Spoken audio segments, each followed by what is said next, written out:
क्या आपको अपनी ब्रेथ इनकम्प्लीट और इनसफिशिएंट लगती है? क्या आपको ऐसे लगता है कि आप एक कंप्लीट ब्रेथ को एक्सपीरियंस नहीं कर पाते?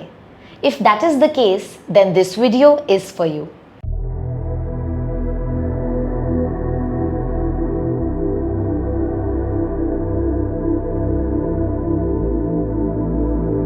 नमस्ते, I am Yogini Juhi Kapoor. Welcome to my channel. आज के वीडियो में हम सीखेंगे कि आप ब्रीदिंग को किस तरह सही ढंग से कर सकते हैं। साथ ही हम कुछ ऐसी टेक्निक सीखेंगे जिससे आपकी ब्रेथ और कंप्लीट और सफिशिएंट महसूस होगी।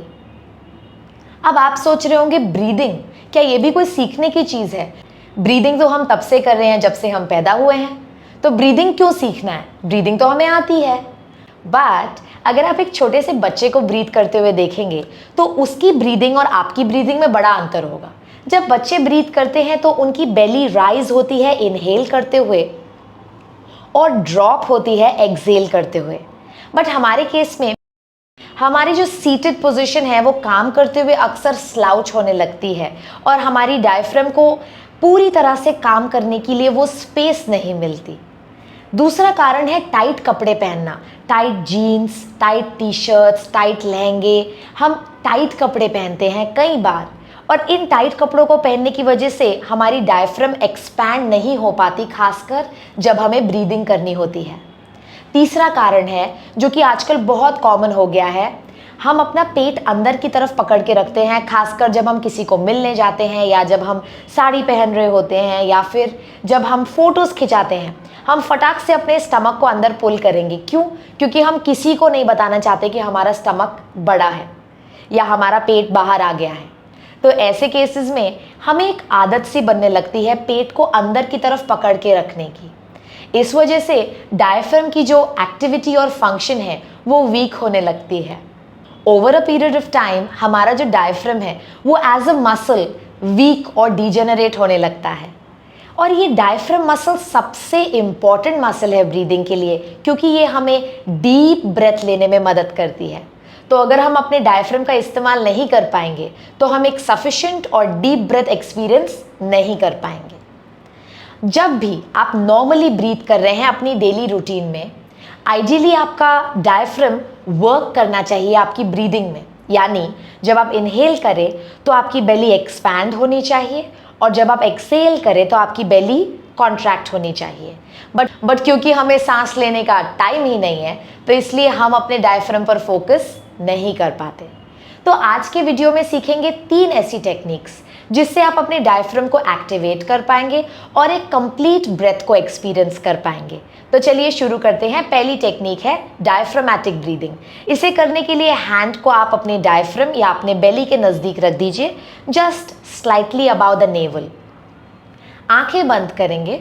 चलिए शुरू करते हैं। Eyes closed, hands on your abdomen. Let's begin. Inhale, exhale, inhale, exhale, inhale,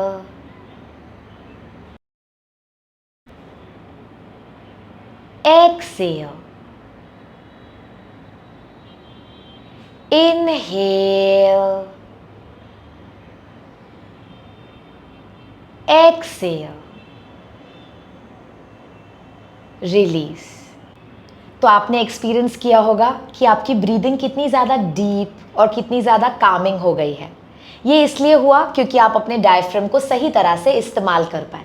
अब ये कोई स्पेसिफिक प्राणायाम नहीं है, टू बी ऑनेस्ट ये तो हमारी ब्रीदिंग का नेचुरल तरीका है, बट हम इसे भूल गए हैं। और आज इस वीडियो के द्वारा मैं आपको याद दिला रही हूँ कि बचपन में हम इसी तरह ब्रीथ करते थे। एब्डोमेन राइज होता था जब हम इनहेल करते थे और एब्डोमेन फॉल होता था जब हम एक्सहेल करते थे।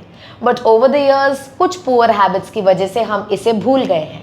तो इसे याद करने के लिए हम इस टेक्निक का इस्तेमाल करेंगे और आप इसे डेली करेंगे तो आप नॉर्मली भी जब ब्रीथ करेंगे तब आप अपनी बेली को सही तरह से इस्तेमाल कर पाएंगे। चलिए सीखते हैं दूसरी टेक्निक। दूसरी टेक्निक के लिए आप कोई ब्लॉक या किसी भी प्रॉप का इस्तेमाल कर सकते हैं, जैसे डायरी या फिर अगर कोई छोटा पिलो अगर आपके पास हो, और आप उसे अपने एब्डोमेन पर रखेंगे और फिर उसकी मूवमेंट को एक्सपीरियंस करेंगे। चलिए मैं आपको दिखाती हूँ। ये मैंने एक ब्लॉक ले लिया है और अब बिल्कुल लेट कर ब्लॉक को हम रख देंगे अपने बेली पर। नीज बेंड रखेंगे, नीज टुगेदर, फीट अपार्ट, और ब्लॉक की मूवमेंट को एक्सपीरियंस करेंगे। इनहेल, एक्सहेल, इनहेल,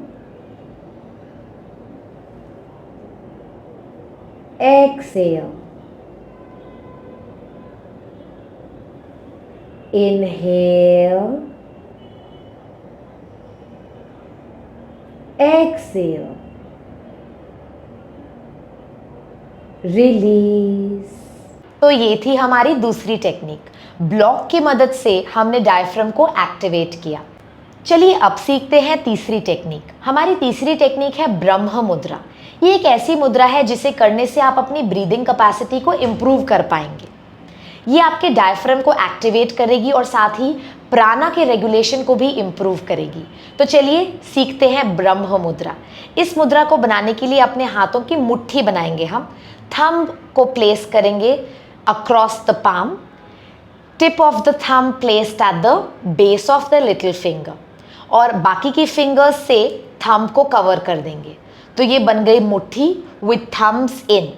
अब इस मुट्ठी को प्लेस करेंगे जस्ट बिलो द नेवल, नकल टू नकल विथ शोल्डर्स रिलैक्स्ड। कई बार शोल्डर्स ऐसे उठा लेते हैं स्टूडेंट्स, ये अवॉइड करिएगा।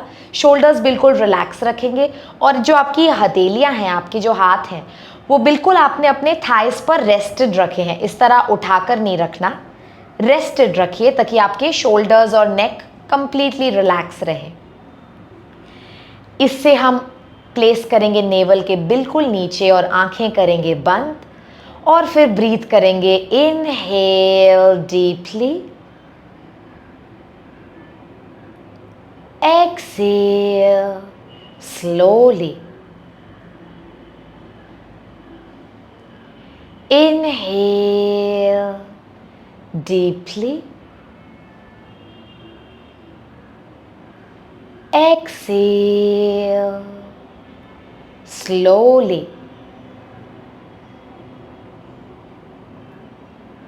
inhale deeply, exhale slowly, gently release। ये मुद्रा आप डेली कर सकते हैं 10 से 20 मिनट। अगर आपके पास ज़्यादा टाइम है तो आप इस मुद्रा में ज़्यादा समय भी बिता सकते हैं। इस मुद्रा के और आज की जो भी टेक्निक्स हमने सीखी उसके कोई भी कॉन्ट्राइंडिकेशंस नहीं हैं, तो आप बेझिझक इन तीनों टेक्निक्स को डेली प्रैक्टिस कर सकते हैं। इनफैक्ट मैं तो कहूँगी अगर आपको समय मिले तो अपने दिन के अर्ली आवर्स में, जैसे सुबह उठने के कुछ मिनटों में ही आप इन तीनों टेक्निक्स का इस्तेमाल कीजिए, जिससे पूरे दिन भर आपको एक अच्छी और कंप्लीट ब्रेथ का एहसास रहेगा। साथ ही एक अच्छी और कंप्लीट ब्रेथ आपको अलाउ करेगी to take more oxygen in, जिससे सारे ऑर्गन्स की फंक्शनिंग इम्प्रूव होगी। ये वीडियो कैसा लगा मुझे ज़रूर कमेंट्स में बताइएगा। Don't forget to like, share and subscribe to my channel. Breathing और प्राणायामा की और टेक्निक सीखने के लिए आप मेरा मंथली प्राणायामा बैच ज्वाइन कर सकते हैं। ज़्यादा जानकारी के लिए मेरे इंस्टाग्राम हैंडल पर DM कीजिएगा। Thank you so much for watching. नमस्ते। ओम नमः शिवाय।